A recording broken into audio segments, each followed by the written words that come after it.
कन्या राशि के लोगों के लिए मई 2025 का महीना कैसा होने वाला है। जय माता दी दोस्तों, आप सभी का स्वागत है हमारे YouTube चैनल अमृता एस्ट्रो में। और आज की इस वीडियो में मैं बात कर रही हूं मई माह के राशि फल के बारे में। देखिए, मई के महीने की जो चर्चा है वो इस वर्ष की शुरुआत से चल रही थी कि मई के महीने में कई ग्रहों का राशि परिवर्तन है जो काफी महत्वपूर्ण भी होने वाला है। और उस मई महीने के राशिफल की हम बात करेंगे। उस मई महीने में होने वाले ग्रह गोचर के बारे में हम बात करेंगे। तो देखिए, इस महीने में राहु, केतु और बृहस्पति, ये तीन ग्रह राशि बदलेंगे। अब ये तीनों ही धीमी गति से चलते हैं और इनका प्रभाव भी उतने ही दिनों तक रहता है। जैसे कि गुरु बृहस्पति 1 साल में राशि बदलते हैं और राहु केतु का 1.5 वर्ष का गोचर होता है। एक राशि में 1.5 वर्ष रहते हैं, उसके बाद राशि बदलते हैं। अभी क्या होगा कि इस महीने के पहले हम ग्रहों की स्थिति की बात कर लेते हैं, उसके बाद हम गोचर और उसके प्रभाव के बारे में जानेंगे। तो आगे बढ़ने से पहले छोटा सा ही निवेदन है, चैनल पर पहली बार आए हैं, अभी तक चैनल को सब्सक्राइब नहीं किया है तो सब्सक्राइब जरूर कर ले। और कुंडली दिखाना चाहते हैं तो यहाँ स्क्रीन पर नंबर मिल जाएगा या डिस्क्रिप्शन में आपको नंबर मिल जाएगा, व्हाट्सएप पर मैसेज कर सकते हैं। अब देखिए, मैं कुंडली की बात करूंगी कि कौन से घर में कौन सा ग्रह बैठा है। तो देखिए, कन्या राशि की अगर हम बात करें तो कन्या राशि की कुंडली देखी जाए तो यहाँ पर जो आपका 7th हाउस है वहां शनि, राहु और शुक्र और बुध महीने की शुरुआत में विराजमान होंगे। लेकिन 7 मई को बुध का राशि परिवर्तन आपके अष्टम भाव में यानी मेष राशि में हो जाएगा। और जो सूर्य देव हैं उनका राशि परिवर्तन तो पहले हो चुका है। राहु हैं, राहु जो है वो 18 मई को राशि बदलेंगे और आपके 6 हाउस में उनका गोचर हो जाएगा। देखिए, 6 हाउस कुंभ राशि में गोचर होगा और कुंभ राशि कहीं ना कहीं ये राहु की ना मूल त्रिकोण राशि भी कही गई है। शनि की तो राशि है ही, लेकिन शनि के छाया ग्रह राहु है तो राहु के लिए भी ये एक तरह से उनके घर में आना ही माना जाता है। ये गोचर हो गया। केतु राहु के साथ ही गोचर करते हैं। केतु आपकी राशि में विराजमान थे अब तक, लेकिन 18 मई को वो आपकी राशि के ऊपर से निकल जाएंगे और आपके 12वें घर में यानी कि सिंह राशि में प्रवेश कर जाएंगे। इसके बाद 7th हाउस में शनि और शुक्र की ही युति रहेगी। कब? 18 मई के बाद। अब सूर्य देव जो है वो आपके 8th हाउस में बैठे हुए हैं। अगर आप यहां देखें कुंडली में तो आपके 8th हाउस में सूर्य देव उच्च के होकर बैठे हैं। 14 मई को ये यहां से निकलकर आपके 9th हाउस में चले जाएंगे जो कि वृषभ राशि है। वृषभ राशि में इनका गोचर हो जाएगा, लेकिन कब? 14 मई को। और जो बृहस्पति हैं वो आपके भाग्य भाव में पिछले 1 वर्ष से विराजमान हैं और 14 मई को उनका राशि परिवर्तन होगा और वो आपके 10th हाउस में चले जाएंगे, यानी कि आपका जो करियर का भाव है वहां उनका गोचर हो जाएगा अगले 1 वर्ष के लिए। वैसे अभी आपने काफी सुना होगा कि गुरु अतिचारी होने वाले हैं, क्योंकि वो बहुत तेज चाल चलने वाले हैं अगले 8 साल तक। तो अतिचारी गुरु का भी रिजल्ट होगा, उनके नक्षत्र का भी, हर तरह का। लेकिन हम मई माह की ही यहाँ बात कर रहे हैं। गुरु क्या रिजल्ट देंगे अगले 1 वर्ष में, उसके बारे में हम बाद में बात करेंगे। तो ये ग्रहों की स्थिति होगी। अब इनके परिणाम के बारे में हम बात कर लेते हैं। सबसे पहले मैं आपके करियर की बात करूंगी कि आपके करियर कैसा रहेगा। उसके बाद हम एक एक करके सभी ग्रहों का रिजल्ट भी जानेंगे, कौन सा ग्रह आपको क्या देने वाला है। तो देखिए, अगर आपका करियर हम देखें तो आपके करियर के लॉर्ड बनते हैं बुधदेव। और बुधदेव कहाँ है?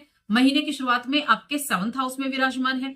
7th हाउस में ये एक युति बना रहे हैं जो कि शनि है, राहु भी है, शुक्र भी है और इनकी जो एक 4 ग्रहों की युति है। 7 मई तक आपको थोड़ा सावधानी रखने की जरूर कहती है कि थोड़ा मिले जुले परिणाम आपको देखने को मिलेंगे।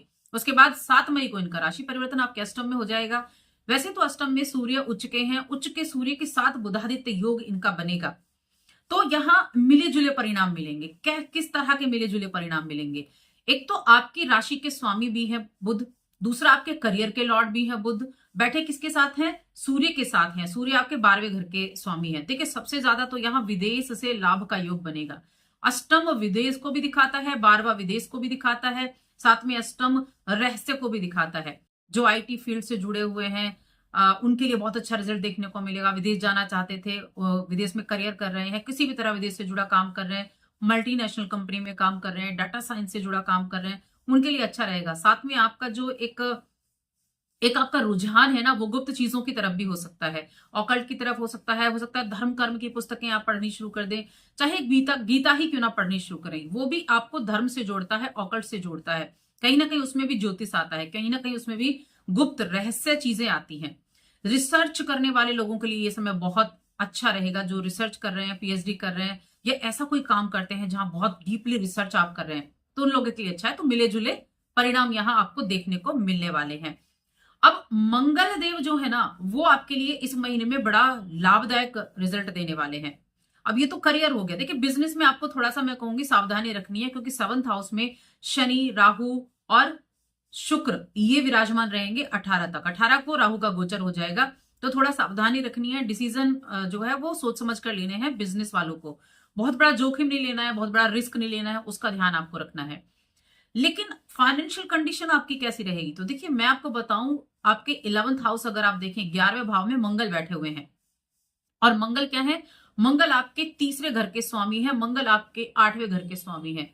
पहली चीज तो मंगल आपके 11th हाउस में बैठे हैं तो पूरे महीने आपको लाभ दिलाने की कोशिश करने वाले हैं।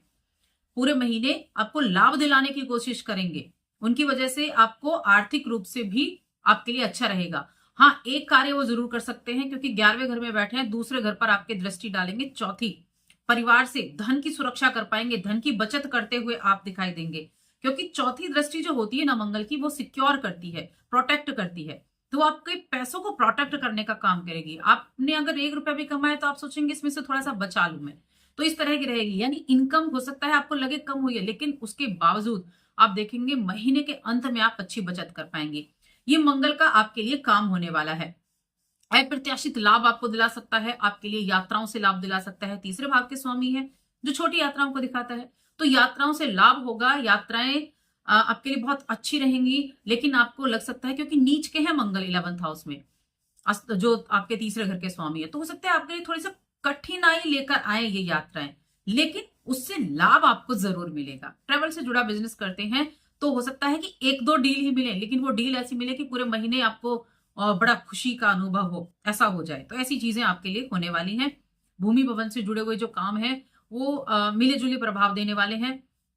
आपके अंदर जोश बहुत अच्छा रहेगा। मंगल आपको जोश देने का कार्य भी करने वाले हैं।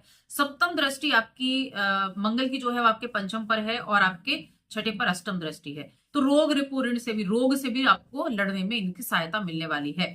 तो उसकी हम आगे चर्चा करेंगे। अब यहां पर आ जाता है कि आपके जीवन में देखिए गुरु भी मैं कहूंगी 14 मई तक आपके लिए बहुत अच्छे हैं, क्योंकि भाग्य भाव में बैठे हैं तो भाग्य के द्वारा अच्छे रिजल्ट दिला रहे हैं। उसके बाद थोड़ा 10वें भाव में आते हैं। देखिए गुरु की एक चीज मैं आपको बताती हूँ कि गुरु जो है ना वो हमारी कुंडली के लिए बहुत अच्छे होते हैं, क्योंकि गुरु शुभ ग्रह हैं। लेकिन कहते हैं ना कि गुरु जो है ना वो ऐसे दीपक हैं जिसके नीचे अंधेरा है। तो वो आपकी कुंडली को जहां देखेंगे वहां वो उसको शुभ रिजल्ट देंगे, लेकिन जहां बैठते हैं वहां थोड़ा सा हार्ड वर्क आपको करा देते हैं। तो 10th हाउस में बैठेंगे तो थोड़ा सावधानी तो रखनी होगी, हार्ड वर्क ज्यादा करना पड़ सकता है। लेकिन 10th में बैठकर भी धन की बचत कराएंगे, धन दिलाने का कार्य करेंगे, मकान वाहन से आपको संतुष्ट रखेंगे, और साथ में रोगों से लड़ने की हिम्मत देंगे। आप की जॉब में भी आपके लिए अच्छे रिजल्ट आपको दिला सकते हैं। बस हार्डवर्क ज्यादा करना पड़ेगा, भागदौड़ ज्यादा करनी पड़ेगी, ये रिजल्ट मिलेंगे। अब गुरु के ये रिजल्ट आपको पूरे वर्ष देखने को मिलेंगे, लेकिन इसके अलावा भी बहुत सारी चीजें होंगी जिसके ऊपर हम डिटेल में चर्चा करेंगे अगली वीडियो में। यहाँ हम इस महीने की बात कर रहे हैं। तो कहने का मतलब है आधा महीना आपके लिए कुछ मिले जुले परिणाम, और आधे महीने के बाद दूसरी तरह के आपको परिणाम। अब हम बात करेंगे शुक्र क्या देने वाले हैं करियर में। तो देखिए शुक्र धन के स्वामी है आपके लिए, सप्तम भाव यानी कि दूसरे घर के स्वामी सप्तम भाव के स्वामी है ना, और साथ में आपके भाग्य के स्वामी भी हैं। तो शुक्र आपके लिए बहुत अच्छे हैं, उच्च के हैं, पूरे महीने उच्च के रहने वाले हैं। तो ये क्या करेंगे, आपको धन की बचत कराएंगे, धन दिलाएंगे भी, कमाई का मौका भी देंगे, कमाई भी कराएंगे, भाग्य का सपोर्ट भी मिलेगा, धर्म में भी रुचि रखेंगे। ये आपको ये प्लैनेट देने वाले हैं। राहु की अगर देखें तो राहु आपके 6th हाउस में गए हैं। देखिए जॉब के लिए बहुत सारी अपॉर्चुनिटी आपके साथ हो सकती है। राहु को एक चीज आप मान लीजिए कि राहु क्या है, राहु एक इल्यूजन है, राहु एक भ्रम है। अपनी राशि में गए हैं आपके 6th हाउस में। अब यहां बैठकर जॉब के लिए आप अप्लाई करेंगे, जॉब आपको मिल सकती है। आपको बस डाइवर्ट कर सकता है आपका माइंड कि ये अच्छा है या ये अच्छा है। लेकिन हाँ, आप बहुत अच्छे रिजल्ट आपको आगे आने वाले समय में राहु के द्वारा मिलने वाले हैं जॉब करने वाले जातकों के लिए। इस समय अवधि में आपका जो माइंड है ना बड़े अच्छे तरीके से काम करेगा। हो सकता है आप कोई ऐसी प्रॉपर्टी वगैरह लेने के बारे में भी सोचे, क्योंकि इनकी 5वीं दृष्टि कहाँ जा रही है, इनकी 5वीं दृष्टि आपके करियर पर जा रही है। करियर पर जा रही है तो आप करियर का चुनाव अलग तरीके से कर सकते हैं, आप कुछ नई चीजों से जुड़ सकते हैं, आप अपने करियर को भी चेंज कर सकते हैं, ऐसी स्थिति भी यहाँ बन सकती है। साथ में 12वें घर पे जा रही है, विदेश जाने का योग बनाएगा, विदेश में करियर बनाने का योग बनाएगा। आप विदेश में अप्लाई करते हैं जॉब के लिए तो वहां से अपॉर्चुनिटी आपको मिल सकती है। तो बहुत अच्छा चांस यहाँ विदेश का आपके लिए बना हुआ है, क्योंकि अभी 12वें घर के स्वामी अष्टम में है, विदेश भाव का स्वामी अष्टम में विदेश से जुड़ा है, और छठे भाव का स्वामी और छठे में बैठकर राहु वो क्या कर रहा है, 12वें घर को सप्तम दृष्टि से देख रहा है। तो विदेश जाने के बहुत अच्छे योग बने हैं, चाहे आप एजुकेशन के लिए ही क्यों ना जाना चाहते हो। तो राहु का ये रहेगा। केतु जो है वो आपके 12वें घर में आए हैं, थोड़ा आपको खर्चे बढ़ा सकते हैं, लेकिन अच्छी चीजों में हो सकता है खर्चा हो जाए। साथ में जो केतु का ये गोचर है ना, 12वां घर मोक्ष का भाव कहा गया है कालपुरुष की कुंडली में, तो ये क्या है, आपको धर्म से भी जोड़ सकता है। साथ में आप कोई कर्जा वगैरह भी ले सकते हैं, लोन वगैरह भी ले सकते हैं, ऐसी चीजें भी आपके लिए रह सकती हैं। तो मैं आपको रेमेडी भी बताऊंगी कुछ। अब मैं बात करूंगी आपके प्रेम जीवन और वैवाहिक जीवन, ये दोनों कैसे रहेंगे। तो देखिए, प्रेम जीवन के मामले में देखा जाए तो प्रेम के स्वामी बनते हैं शनिदेव।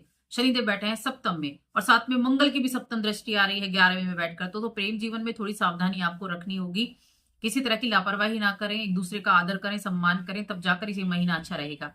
वहीं वैवाहिक जीवन की अगर हम देखें तो देखिए, वैवाहिक जीवन अगर देखा जाए तो आपकी कुंडली के हिसाब से महीने के पहले हिस्से में गुरु की स्थिति अच्छी है, तो गुरु की स्थिति क्या करेगी, मिले जुले परिणाम आपको देने वाली है। उसके बाद गुरु आ जाएंगे आपके 10th हाउस में, और सप्तम भाव के जो स्वामी है वो खुद गुरु बृहस्पति बनते हैं।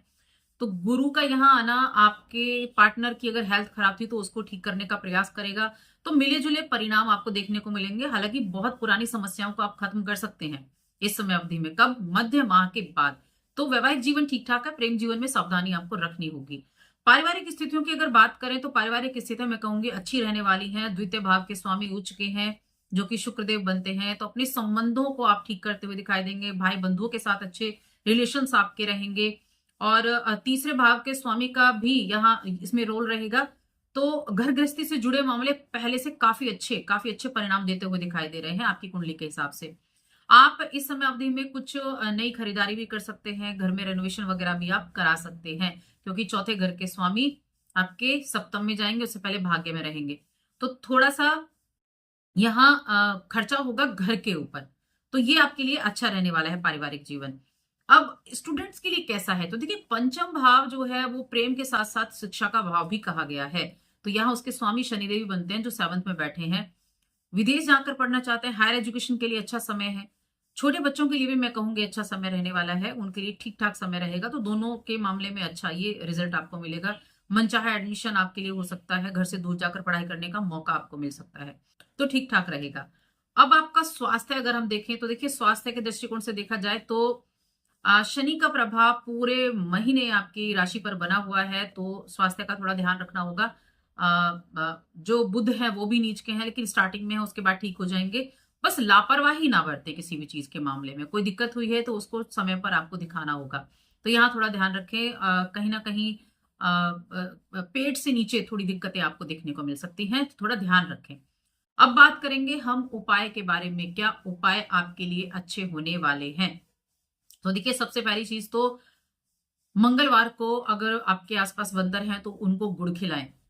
दूसरा, गणपति अथर्व शीज का पाठ करें और गाय की सेवा करें। ये 3 चीज आप कर लें। बस आज की इस वीडियो में इतना ही। वीडियो कैसी लगी हमें कमेंट करके जरूर बताएं। जय माता दी।